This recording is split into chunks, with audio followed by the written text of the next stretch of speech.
ನಮಸ್ಕಾರ. ಇವತ್ತು ನಾನು ಬೀಟ್ರೋಟ್ ಹಲ್ವಾ ಮಾಡಿ ತೋರಿಸೋಣ ಅಂತ ಬೀಟ್ರೋಟ್ ತೊಗೊಂಡಿದ್ದೀನಿ. ಒಂದು ಮೀಡಿಯಮ್ ಸೈಜ್ ಬೀಟ್ರೋಟ್ ತೊಗೊಂಡಿದ್ದೀನಿ. ಅದನ್ನು ಕಟ್ ಮಾಡಿ ಇಟ್ಕೊಂಡಿದ್ದೀನಿ. ಇದನ್ನು ಗ್ರೈಂಡ್ ಮಾಡ್ಕೊಳ್ತೀನಿ. ಇವಾಗ ಈ ಥರ ಬೀಟ್ರೋಟ್ನ ಹೆಚ್ಚಿಟ್ಕೊಂಡಿರೋದನ್ನ ಗ್ರೈಂಡ್ ಮಾಡಿಕೊಂಡು ಶೋಧಿಸ್ಕೊಬೇಕು. ಒಂದು 2 ಸಾರಿ ನಾವು ಇದ್ರದ್ದು ರಸನ ತಗೊಂಡು ಇಟ್ಕೋಬೇಕು. ಇವಾಗ ಇದು ಒಂದು 2-3 ಸಾರಿ ನಾನು ಬೀಟ್ರೋಟ್ನ ಪದೇ ಪದೇ ಅಂದರೆ ಮತ್ತೆ ರುಬ್ಕೊಂಡು ಅದರದ್ದು ರಸ ತೊಗೊಂಡಿದ್ದೀನಿ. ಇದು ಎಷ್ಟು ಗ್ಲಾಸ್ ಆಗುತ್ತೆ ಅಂತ ನೋಡೋಣ. ಅದ್ರ ಮೇಲೆ ನಾನು ಎಷ್ಟು ಸ್ವೀಟ್ ಹಾಕೋಬೇಕು ಅಂತ ಡಿಸೈಡ್ ಮಾಡ್ತೀನಿ. ನಾನಿಲ್ಲಿ ಶುಗರ್ ಉಪಯೋಗಿಸಲ್ಲ, ಅದ್ರ ಬದಲು ಒಂದು ಸ್ವಲ್ಪ ಜಾಗ್ರಿ ಉಪಯೋಗಿಸ್ಕೊಳ್ತೀನಿ. 1 ಗ್ಲಾಸ್. ಇದು 1 ಗ್ಲಾಸ್ ಬಂದು ನನಗೆ 200 ml ಬರುತ್ತೆ. ಅಂಥದ್ದು ಎಷ್ಟು ಗ್ಲಾಸ್ ಆಗುತ್ತೆ ನೋಡ್ತೀನಿ. ಬೀಟ್ರೋಟ್ ಕಲರ್ ಎಷ್ಟು ಚೆನ್ನಾಗಿದೆ ಅಲ್ವಾ. ಇದು ತುಂಬ ಹೆಲ್ದಿ ಹಲ್ವಾ. ಇದು ಸ್ವೀಟ್ ತಿನ್ನಬೇಕು ಅಂತ ಅಂದ್ಕೊಳ್ಳೋರು ಈ ಥರ ಮಾಡ್ಕೊಂಡು ತಿನ್ನಬಹುದು ಮನೆಯಲ್ಲೇ. 3 ಗ್ಲಾಸ್ ಆಗಿದೆ. ಇದು 4 ಪೂರ್ತಿ 4 ಗ್ಲಾಸ್ ಬಂದಿದೆ. ಈಗ 4 ಗ್ಲಾಸ್ಗೆ ನಾನು 1 ಗ್ಲಾಸ್ ಜಾಗ್ರಿ ಸಿರಪ್ ಹಾಕ್ಕೊಳ್ತೀನಿ. ಈಗ 4 ಗ್ಲಾಸ್ ಬೀಟ್ರೋಟ್ ರಸಕ್ಕೆ ನಾನು 1 ಗ್ಲಾಸ್ ಜಾಗ್ರಿದು ಸಿರಪ್ ಹಾಕ್ಕೊಳ್ತೀನಿ. ಆಲ್ರೆಡಿ ನಾನು ಉಂಡೆ ಬೆಲ್ಲನ ಪುಡಿ ಮಾಡಿಕೊಂಡು ಅದನ್ನು ಕಾಯಿಸಿ ಇಟ್ಕೊಂಡಿದ್ದೆ. ಅದನ್ನು 1 ಲೋಟ ಮೆಷರ್ ಮಾಡಿ ತೊಗೊಂಡಿದ್ದೀನಿ. ಇದಕ್ಕೆ ನಾನು 4 ಲೋಟ ಬೀಟ್ರೋಟ್ ರಸಕ್ಕೆ 1 ಲೋಟ ನಾನು ಜಾಗ್ರಿ ಸಿರಪ್ ಆ್ಯಡ್ ಮಾಡ್ಕೊಂಡಿದ್ದೀನಿ. ಈ ಥರ ಕನ್ಸಿಸ್ಟೆನ್ಸಿ ಇದೆ ನೋಡಿ ಇವಾಗ.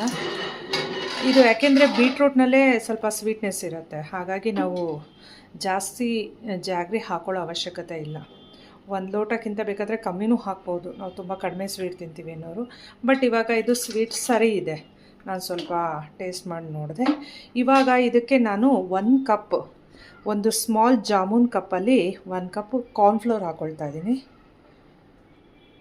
ಹಾಗೆ ಒಂದು ಅರ್ಧ ನಿಂಬೆಹಣ್ಣಷ್ಟು ರಸ ಹಾಕ್ಕೊಳ್ತಾ ಇದ್ದೀನಿ.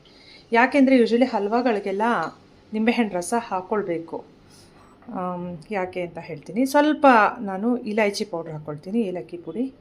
ಅದ್ರ ಪರಿಮಳ ತುಂಬ ಚೆನ್ನಾಗಿರುತ್ತೆ. ಹಾಗೆ ಇಲ್ಲಿ ನೋಡಿ ಸ್ವಲ್ಪ ತುಪ್ಪ ಇಟ್ಕೊಂಡಿದ್ದೀನಿ. ಬಟ್ ತುಪ್ಪ ಏನು ಜಾಸ್ತಿ ಹಾಕಲ್ಲ, ಒಂದು 2-3 ಸ್ಪೂನ್ ಯೂಸ್ ಮಾಡ್ತೀನಿ, ಅದು ಎಂಡಲ್ಲಿ. ಮತ್ತು ಈ ಥರ ಒಂದು ಬೌಲ್ಗೆ ತುಪ್ಪ ಸವರಿ ಇಟ್ಕೊಂಡಿದ್ದೀನಿ. ಈ ಹಲ್ವಾ ರೆಡಿ ಆದ ತಕ್ಷಣ ಇದರಿಂದ ಅದಕ್ಕೆ ಹಾಕಲಿಕ್ಕೆ ಅಂತ. ಯಾಕೆಂದರೆ ಇದು ಮಾಡಲಿಕ್ಕೆ ಶುರು ಮಾಡಿದ್ರೆ ಒಂದು 10-12 ನಿಮಿಷಕ್ಕೆಲ್ಲ ಆಗೋಗ್ಬಿಡತ್ತೆ. 10 ನಿಮಿಷ ಕೂಡ ಬೇಕಿಲ್ಲ. ಈ ಥರ ಎಲ್ಲ ಮಿಕ್ಸ್ ಮಾಡಿ ನಾನು ಸ್ಟವ್ ಆನ್ ಮಾಡಿದ್ರೆ ಒಂದು 10 ನಿಮಿಷಕ್ಕೆ ಆಗೋಗುತ್ತೆ. ಸೊ ಅದಕ್ಕೆಲ್ಲ ರೆಡಿ ಮಾಡಿ ಇಟ್ಕೊಂಡಿದ್ದೀನಿ. ನಾನು ಯಾಕೆ ನಿಂಬೆಹಣ್ಣು ರಸ ಹಾಕ್ಕೊಂಡೆ ಅಂದರೆ ಹಲ್ವಾ ತುಂಬ ಗಟ್ಟಿ ಆಗಲ್ಲ, ಮತ್ತು ಒಂಥರ ಆ ಹುಳಿ ಫ್ಲೇವರ್ ಕೂಡ ತುಂಬ ಚೆನ್ನಾಗಿರುತ್ತೆ. ಯೂಶ್ವಲಿ ನಾವು ಯಾವುದೇ ಹಲ್ವಾ ತಿಂದಾಗ ಒಂಥರ ಹುಳಿ ಸಿಗುತ್ತೆ ನೋಡಿ ಅಂಶ, ಅದು ಚೆನ್ನಾಗಿರುತ್ತೆ. ಹಾಗಾಗಿ ಒಂದು ಅರ್ಧ ಹಾಕ್ಕೊಳ್ಬೇಕಾಗತ್ತೆ. ಇವಾಗ ಎಲ್ಲ ಮಿಕ್ಸ್ ಮಾಡಿ ಅದೇ ಸ್ಟವ್ ಆನ್ ಮಾಡಿ ಇಟ್ಟಿದ್ದೀನಿ. ಒಂದು 7-8 ಮಿನಿಟ್ಸ್ ಅಷ್ಟೊತ್ತಿಗೆಲ್ಲ ಇದು ಗಟ್ಟಿಯಾಗೋಕ್ಕೆ ಶುರುವಾಗುತ್ತೆ. ಇದೇ ಥರ ನಾವು ಕ್ಯಾರೆಟಲ್ಲಿ ಕೂಡ ಮಾಡ್ಕೋಬೋದು. ಕ್ಯಾರೆಟ್ ಜ್ಯೂಸನ್ನ ತೆಗೆದುಬಿಟ್ಟು ಅದಕ್ಕೆ ಕಾರ್ನ್ಫ್ಲೋರ್ ಮಿಕ್ಸ್ ಮಾಡಿ ಸ್ವೀಟ್ ಎಷ್ಟು ಬೇಕು ಅಷ್ಟನ್ನ ಆ್ಯಡ್ ಮಾಡಿಕೊಂಡು ಇದೇ ಥರ ಮಾಡ್ಕೋಬೋದು. ಬರೀ ಕಾರ್ನ್ಫ್ಲೋರಲ್ಲಿ ಕೂಡ ನಾವು ಮಾಡ್ಬೋದು. ಇದನ್ನೇ ನಾವು ಕೋಕೋನಟ್ ಮಿಲ್ಕ್ ತೆಗೆದು ಅದರಲ್ಲಿ ಕೂಡ ಮಾಡ್ಬೋದು. ಅಂದರೆ ಎಲ್ಲ ಕಲರ್ಸಲ್ಲೂ ಮಾಡ್ಬೋದು ನಾವು, ಮಕ್ಕಳಿಗೆಲ್ಲ ಮಾಡ್ಕೊಡೋದಾದರೆ. ಇವನ್ ನಾವು ಕೂಡ ಬೀಟ್ರೋಟು ಕ್ಯಾರೆಟ್ ಎಲ್ಲ ಲೇಡೀಸ್ಗೆಲ್ಲ ತುಂಬ ಒಳ್ಳೆಯದಲ್ವಾ ತಿಂದರೆ. ಹಾಗಾಗಿ ನೋಡಿ ಈ ಥರ ಮಿಕ್ಸ್ ಮಾಡ್ತಾ ಇರಬೇಕು. ಯಾಕೆಂದರೆ ಕಾರ್ನ್ಫ್ಲೋರ್ ಹಾಕಿರೋದ್ರಿಂದ ಇದು ತಳ ಹಿಡಿದುಬಿಡುತ್ತೆ. ಈ ಥರ ಮಿಕ್ಸ್ ಮಾಡಿಕೊಂಡು ಮಾಡಬೇಕು. ಈಗ ಗಮನಿಸ್ತಾ ಇದ್ದೀರಾ ಅಲ್ವಾ, 1 ನಿಮಿಷ 2 ನಿಮಿಷ ಆಯ್ತಷ್ಟೇ. ಎಷ್ಟು ತಿಕ್ಕಾಗಕ್ಕೆ ಶುರು ಆಯ್ತಲ್ವ. ನಾನು ಇದೇ ಥರ ರಾಗಿನ ಹಾಲು ತೆಗೆದು ಅದರಲ್ಲಿ ಕೂಡ ಮಾಡ್ತೇನೆ. ಹಾಗೆ ಅದು ಕಾಯಿಲೆ ಅಕ್ಕಿ ಮತ್ತು ಕಾಯಿ 2 ಮಿಕ್ಸ್ ಮಾಡಿ, ಇದೆಲ್ಲ ನಮ್ಮ ಟ್ರೆಡಿಷ್ನಲ್ ಸ್ವೀಟ್ಸ್. ಇದರಲ್ಲಿ ಜಾಸ್ತಿ ತುಪ್ಪ ಇರಲ್ಲ, ಸಕ್ಕರೆ ಇರಲ್ಲ. ಮಾಡಿಕೊಂಡು ನಾವೆಲ್ಲ ಹೆಲ್ದಿಯಾಗಿರ್ಬೋದು ತಿಂದು. ಮತ್ತು ಸ್ವೀಟ್ ತಿಂದ್ವಿ ಅನ್ನೋ ಖುಷಿನೂ ಸಿಗುತ್ತೆ. ಇಲ್ಲಿ ನೋಡಿ ಎಷ್ಟು ಚೆನ್ನಾಗಿ ತಿಕ್ಕಾಗ್ತಾಯಿದೆ. ಇದು ನೀನು ಹಾರ್ಡ್ಲಿ ಇನ್ನೊಂದು 2 ಮಿನಿಟ್ಸ್ ಇದು ಗಟ್ಟಿ ಆಗಿಬಿಡುತ್ತೆ. ಲಾಸ್ಟಲ್ಲಿ ಗಟ್ಟಿ ಆಗುವಾಗ ಅದಕ್ಕೊಂದು 2 ಸ್ಪೂನ್ ತುಪ್ಪ ಸೇರಿಸಿದ್ರೆ ಸಾಕು. ಅದು ಗ್ಲಾಸಿಯಾಗಿ ಮೇಲೆ ಶೈನಿಂಗ್ ಬರಲಿ ಅಂತ ಅಷ್ಟೇ. ಅದರಲ್ಲಿ ಜಾಸ್ತಿ ತುಪ್ಪದೇನು ಅವಶ್ಯಕತೆ ಇಲ್ಲ. ಒಂದೇನಂದರೆ ಇದಕ್ಕೆ ಸ್ವಲ್ಪ ದಪ್ಪ ತಳದ ಪಾತ್ರೆ ತೊಗೋಬೇಕು, ತಳ ಹಿಡಿಬಾರ್ದು ಅಂತ.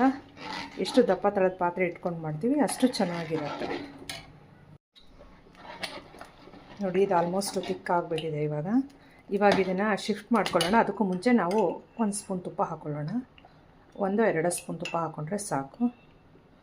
ನಾನೇನು ಇದಕ್ಕೆ ಜಾಸ್ತಿ ತುಪ್ಪ ಹಾಕೋಕ್ಕೋಗಲ್ಲ, ಇದಿಷ್ಟು ಹಾಕ್ಕೊಂಡ್ರೆ ಸಾಕು.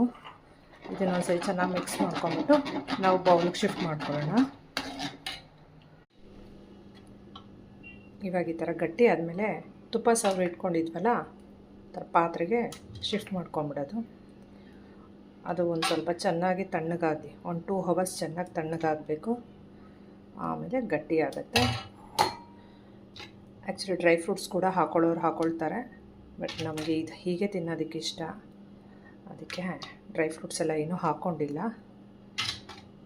ಪಾತ್ರೆಗೇನು ಅಂಟ್ಕೊಂಡಿರಬಾರ್ದು, ಈ ಥರ ಎಲ್ಲ ಬಂದುಬಿಡಬೇಕು ನೀಟಾಗಿ. ನೋಡಿ ಇದಿವಾಗ 1-2 ಅವರ್ಸ್ ಆಗಿದೆ. ಆಲ್ಮೋಸ್ಟ್ ಇದು ಸೆಟ್ ಆಗಿದೆ. ನೋಡಿ ಎಷ್ಟು ಚೆನ್ನಾಗಿ ಬಂದಿದೆ, ಜೆಲ್ಲಿ ಥರ.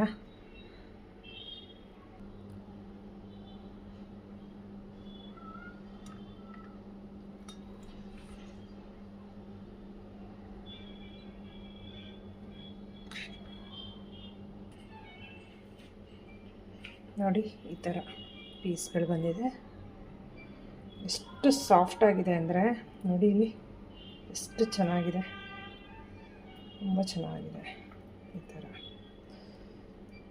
ಡೈಲಿ ಬೆಳಗ್ಗೆ ಒಂದು ಸಂಜೆ ಒಂದು ತಿಂತಾಯಿದ್ರೆ ಮಕ್ಕಳಿಗೂ ಕೊಟ್ಕೊಂಡು ಈ ಸಮ್ಮರಲ್ಲಿ ಎಷ್ಟು ಹೆಲ್ದಿಯಾಗಿರುತ್ತೆ ಅಲ್ವಾ.